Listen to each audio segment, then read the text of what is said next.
really important to talk about the kinds of things that keep workers safe in the mines.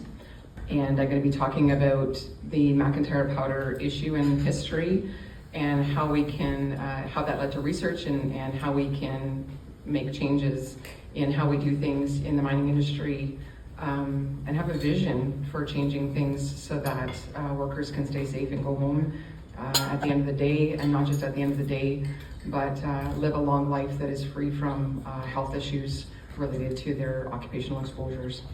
And I'm gonna be real about it. This is an uncomfortable conversation to have, to talk about. You know, there's a lot of good things that come from mining, and there are some not so good things. Some of the environmental impacts, some of the impacts on workers, and I think it's important that we have that conversation. This is the reason I started this whole thing. This is my dad, Jim Hobbs, born and raised in Massey, Ontario, where I'm from. And he was an avid fisherman. He was a hard rock miner. He went into mining at age 19 when the uranium mines in Elliott Lake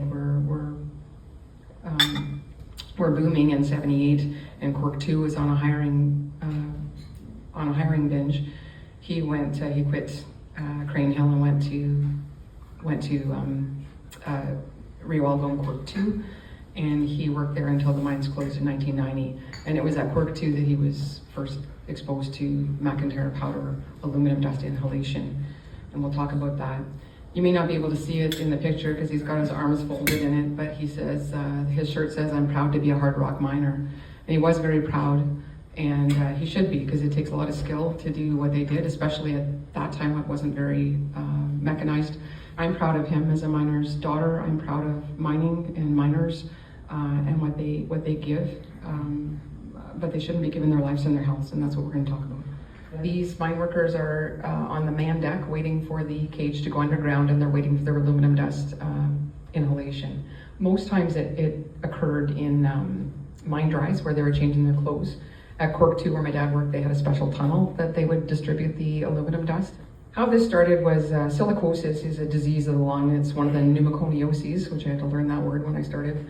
But pneumoconioses are dust-related lung issues. So you could have asbestosis and silicosis, different things like that. And when you break apart rock, you have fine particles of crystalline silica. There's different silica contents in the different mines, and the geologists would know more than I would about that. But in general, the Sudbury nickel mines, they never used this nickel and copper mines because their silica content was much lower. But in gold mines and in uranium mines, you have quite a high silica content. So in 1924, it was flagged, reported as an important industrial disease among Ontario miners. But in 1926, it became compensable. So if you had silicosis, you worked in a mine or in mining milling processes, you could get compensated. And that was a huge concern, particularly for some of the mining camps which had high rates of silicosis.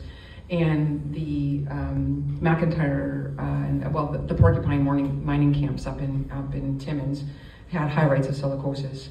And when they looked at this issue, they decided that there was a large potential liability on them for the silicosis issues, and so they were trying to find a way of mitigating the risk for silicosis.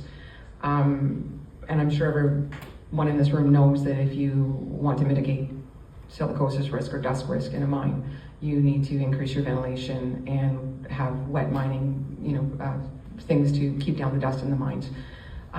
But that's costly, and what they decided to do instead was to crop dust these guys with aluminum dust.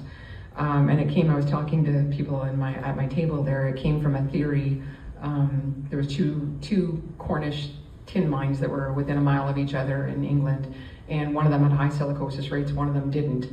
And this physiologist named J.J. Haldane came up with this theory that in the mine with the lower silicosis rates, they must have had some antidotal rock. They must have had some naturally occurring rock that brought down your silicosis rates, as opposed to increased ventilation or something that could have explained the difference between the two mines. So the mine doctor, W.D. Robson, and the mine, I believe he was geologist or engineer, J.J. Denny, they started putting different kinds of metals in a test tube with the crystalline silica to see what happened, and they found that when you put aluminum in, it surrounded the silica molecule, so they jumped from that to 50 guinea pigs, 13 rabbits, and 27,500 Ontario miners who were exposed to this over a 36-year period from 1943 to 1979. And this is early experimentation. So you can see there's a ball mill there that was producing the aluminum, and he's breathing it in through that tube. This was individual aluminum treatments. This is the kind of treatments that they were used in industrial things in the States, so silica dust producing industries like refractories, people that made like porcelain toilets, fine china, things like that. Some of those industries were using this, and they would treat their workers by breathing it in through this ball mill. But that wasn't practical for mining, because if you had to do individual treatments to mine workers and who are starting their shift, and you need to pack 40 of them or whatever in a cage to go underground, instead they used this method, which was they would manufacture the aluminum. It was specifically manufactured to be so small that it would get down into the deepest areas of your lungs, and it's been since analyzed, and it was found to be in the fine particulate and ultrafine particulate, so nanoparticle size, and that's where I think you see where it could get translocated throughout the body when it gets into the nanoparticle size. It was very much like a toner fluid, if you've ever had to do copying or replace it, and it gets right into your skin. I can't imagine what it would do in your body.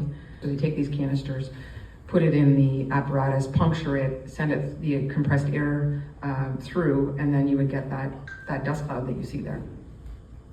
At McIntyre Mine, the formula was 8 canisters per shift. They had these powder blowers at 4 corners of the room, so you didn't matter where you were changing your clothes into your mine dry. So you'd be, 10-15 minutes minimum that you were exposed to this. Just to give you an idea, there's I think 56 mines on here in Ontario. These are ones that use them. Mostly the main 4 mining camps it was used at was Timmins an area, Kirkland Lake an area, Elliott Lake an area, and Red Lake an area. I did the research for a year. I started sitting in grocery stores in Elliott Lake and going to union halls and different things and just saying, hey, I'm a nobody that you don't know. And I just want to know the answer. Did Dad's Parkinson's come from McIntyre Powder, and who else is sick, and what else do you have, and is there anything else going on? And I just started meeting with miners. This is up in Timmins. The 2 brothers on your right are both deceased now. Both from ill health that I think is related to their mining exposures, but they were all exposed to McIntyre Powder. And I started my volunteer registry. That was my volunteer registry. I think I took that picture last year. I had to redo the binders. The black binder is all respiratory. There's tons of respiratory. You need fresh air for your lungs. Your lungs need fresh air, and they need to not be exposed to dust and diesel exhaust and different things like that. So there was a lot of that. There was things I'd never heard of before, like sarcoidosis. We have 12, I think, with sarcoidosis, which is where your cells clump together. It's like I don't know if it's like an autoimmune disease, but it affects the lungs and other organs and can affect the heart and different things like that. And basically, we just invited workers or their estates to come in and say, were you exposed to McIntyre Powder? And what other things were you exposed to? What they look at, family history, lifestyle. Do you smoke? Do you drink? Do you use drugs? What is your exercise like? Different things like that. And they do exposure mapping. So you can look, when you gather a lot of them together, you can start to see trends and then go, oh, okay, we're seeing a lot of this kind of disease or that kind of disease, and let's look into it and see if it could be something related to their work exposures or something else. Cardiovascular disease is one of the things that is now being linked to McIntyre Powder and other fine particulates in the mines. That study is going to be published soon.